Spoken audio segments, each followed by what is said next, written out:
Okay, so we're doing some summer chores, late July. Right here's, I've been spraying and tilling the last 2 weeks, trying to kill everything here,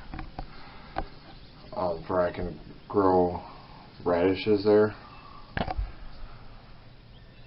Right here, cutting my main lane all the way to the lake.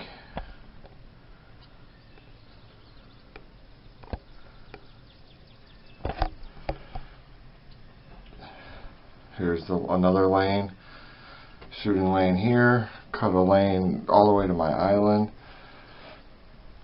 and I'm going to show you guys how I went around this. This is like a marsh point, so it's already a natural bedding area. And I went around, I made beds for them, I made trails, and just kind of used what I got and kind of made a nest for the deer. Then we're going to go over to the island and I'll show you what I did there. Okay, I'm standing in the future radish plot. There's my tower stand. This way is facing south, so we're right in the transition here. So I do a lot of mock scrapes. Right here's a big mock scrape I do. I run a dripper on this one, and I run scent on the licking branches and the ground. But once they get going, they're good to go. I'm going to show you the inside of this bedding point. So the deer already like to bed on here, so I just like to make it easier on them. So right here, there's a little bedding area.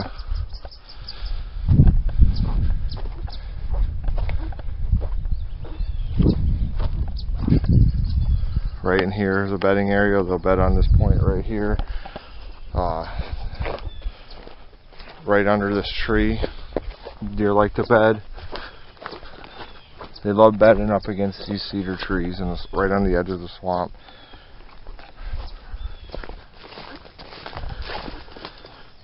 Right here I made a bed.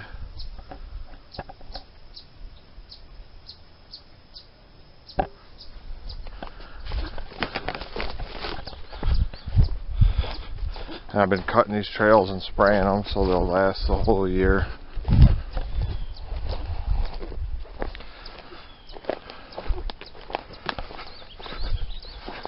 Right here's a bed underneath this cedar tree. This is kind of like a honeymoon suite for them. Buck and a doe. All in the edge. Places that they would already bed, I just make them a little bit better. And I think that's key, is because you can build a bed, but if you're not putting them in the right spots, it's probably a waste of time. And then all the way down this transition line, marsh to a maple hardwood, is I got beds put up right inside the transition line. Because how I kill these deer is I like the wind to come from the land out into the marsh, and then the bucks, and during the rut they run this edge.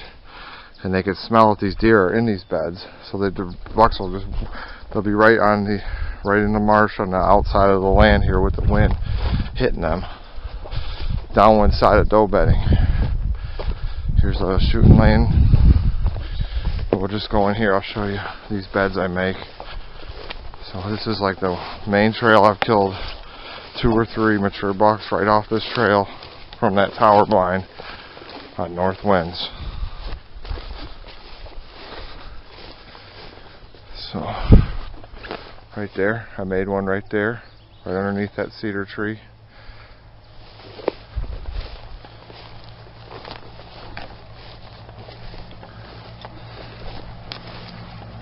Got one right here, underneath this maple tree, bed.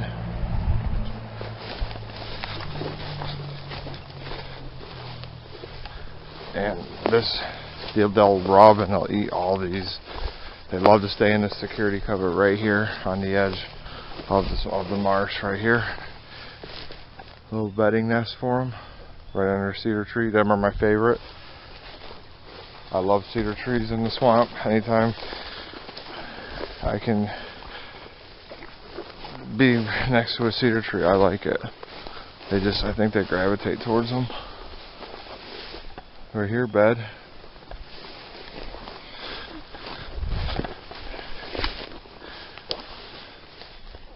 Bed. And here's like another honeymoon suite. This is a little nest right here. I made this one a little bigger for you can put a doe family in there or a buck and a doe combo.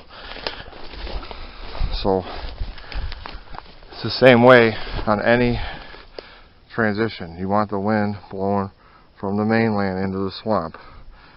And this is private property. This is my backyard, so you can do all the cutting and stuff, but you want to put these beds right on this edge. Have the wind blowing through the edge and out here. And this is going to be your buck trail. These bucks are going to cruise down this trail. They don't have to go in these woods to look for the deer. They can literally cruise these transitions on the downwind side, and they like that wind coming across them. They love crosswinds, and that's why I got where I kill most of my deer. I just find little spots where I can get them on these crosswinds. And then how I made my property is I put a redneck blind on a transition where I can hunt a crosswind without them smelling me. So this is this nest. Now we're going to go out to the island for the other buck nest I made out here.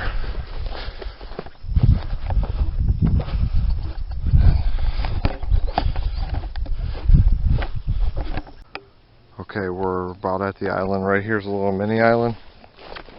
I've been working on this bed. I got a spruce tree growing from these dead dogwood, but I built a nice little bed for him. This is a south wind bed. Wind coming over the back. I can put them right in front of my tower.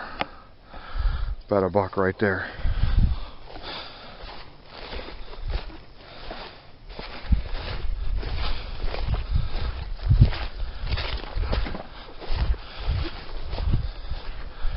Okay, we're on the island right here. I built a bed there.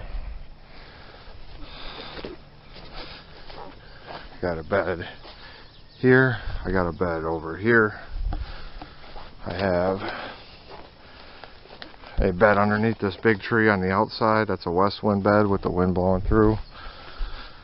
Right here's your Jeff Sturge's vine scrape, which works really good. They hit it all year round. I like to run my scrapes on cross sections or a main trail, for they have to hit it. And then I like to run cameras on these. So here's I got a trail cut in coming from there's a farm over there. They hit this, boom. I got another trail here. I got bed here, bed there, bed there, bed on this point. There's points over there. Well, there's a bed right here underneath this, right in front of this cedar tree.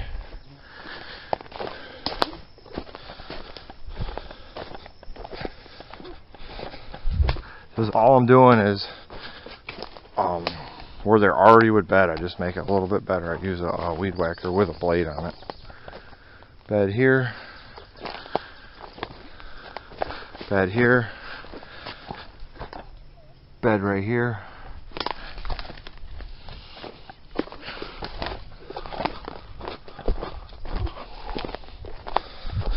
So when you got private property, you can make these beds for these deer.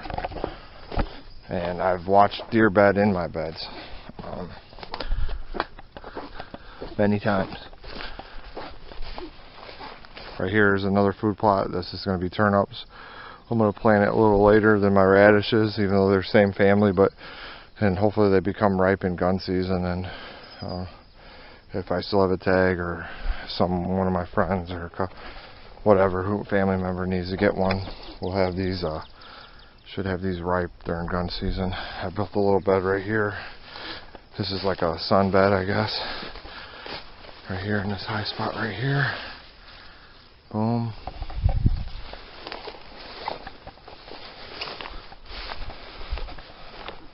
And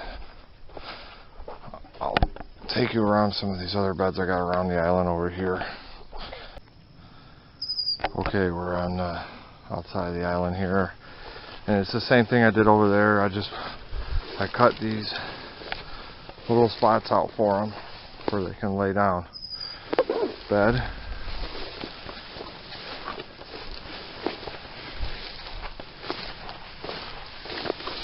This is almost a trail right there. They come out through here, and I got these little islands that kind of come up over here, and I had a big buck about 4 or 5 years ago laying on one of these.